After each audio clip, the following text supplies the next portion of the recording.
So let's make our lives a lot easier and introduce a new concept called free energy, named after the scientist Gibbs. And we actually use a letter that actually works with what it stands for. So delta G will represent Gibbs free energy. And we're going to set delta G equal to negative T times the entropy of the universe. It's a little bit interesting, right, to do that. If we take a look at our previous examples, we saw for a spontaneous reaction, delta S universe must be greater than 0, right? And so, if that's a positive number, if we're multiplying it by a negative number, therefore, we'll see that delta G for a spontaneous reaction will be negative, because we're multiplying it by a negative number. And let's take a look at how we're going to evaluate delta G. We'll see that delta S universe was delta S system plus delta S surroundings, right? And if we want to put standard states everywhere, go right ahead, have fun. Delta S system we can calculate, so we'll leave that one alone. And if we put in our equation for delta H now, we're going to put the delta H for the system over the temperature. And if we multiply everything now by negative T, we multiply everything by negative T,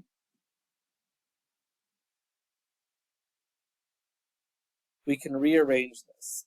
And we get negative T delta S universe equals delta H plus minus T delta S system. All right, and so we can rearrange that to just look at the system itself by putting this delta G in there.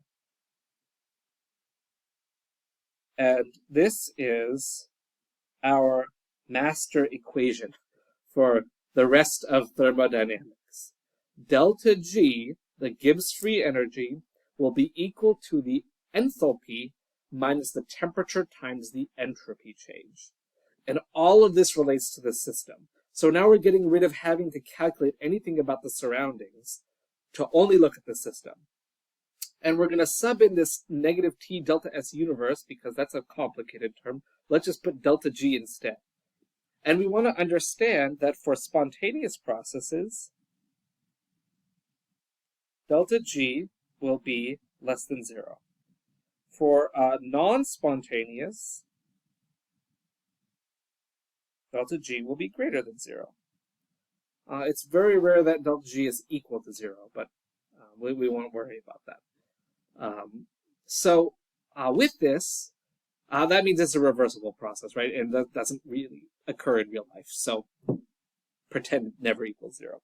So suffice it to say, these are our criteria. This is the meat and potatoes of thermodynamics, is evaluating delta G to determine whether a reaction is spontaneous or not. And we can determine all of these values from their molar entropies and enthalpies from that table. And we can get molar delta G values as well. And lo and behold, if we go to our table, right in the middle is going to be the delta G at 25 degrees Celsius. So that will incorporate the delta H and then the T delta S. So we're going to want to have that there. For our pure elemental substances, the formation for that is always 0. So just be aware of that, just like with delta H. So switching back to the tablet here, these are our criteria for spontaneity. And really, we're looking at, we can look at it in the lens of equilibrium if we were so interested. Technically, if delta G is 0, that means it's at equilibrium. And so any change is reversible. So again, not really something we're going to worry about, but we will need this definition later on. So it's going to be essentially, for delta G to be less than 0, it's spontaneous in the forward direction. For delta G to be positive, it's non-spontaneous in the forward direction, and in fact will proceed in the opposite direction. So that's the other important bit here, is that this will proceed in the opposite direction. For example, since we had calculated our delta S of the universe to be spontaneous at this temperature for the ammonia making, we could do that with delta G as well. We can plug in our delta H and our delta S values and come up with delta G and determine which way the equilibrium will go, which lends us to even more applications. But for right now, I just want us to qualitatively take a look. If we want delta G to be negative, we can have two things that will make us always negative for delta G. And that would be, if we take a look at the side of delta S and delta H, if delta H is negative and delta S is positive, we're going to add a negative number to another negative number, meaning we're getting something even more negative. That means delta G is always less than 0.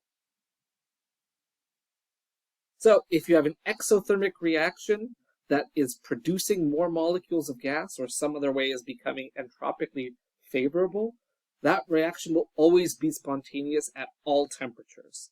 No matter what temperature you are, that reaction will always be spontaneous. If you have the opposite, if you have a endothermic reaction that is decreasing the entropy, it will never be spontaneous at any temperature.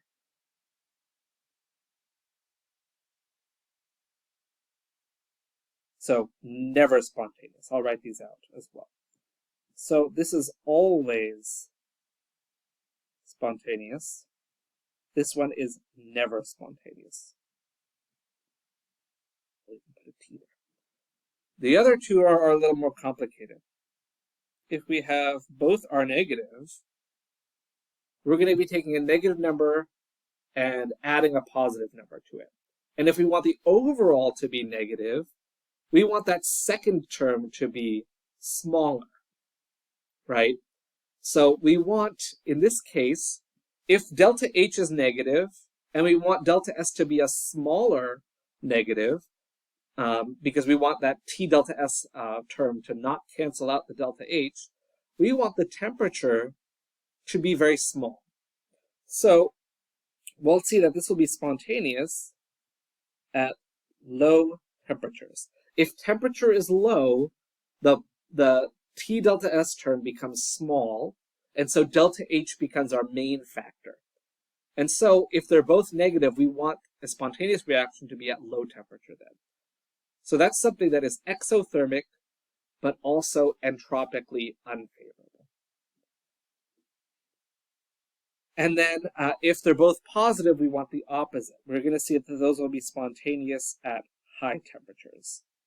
Because the delta H value is positive, to overcome that positive, we need the T delta S to be extra positive so we can subtract it. And so high temperatures will help make that value more important. So we'll see that will be the case for higher temperatures. All right, so in the next video, we'll take a look at actually doing some math with the delta G and how we can relate that to equilibrium.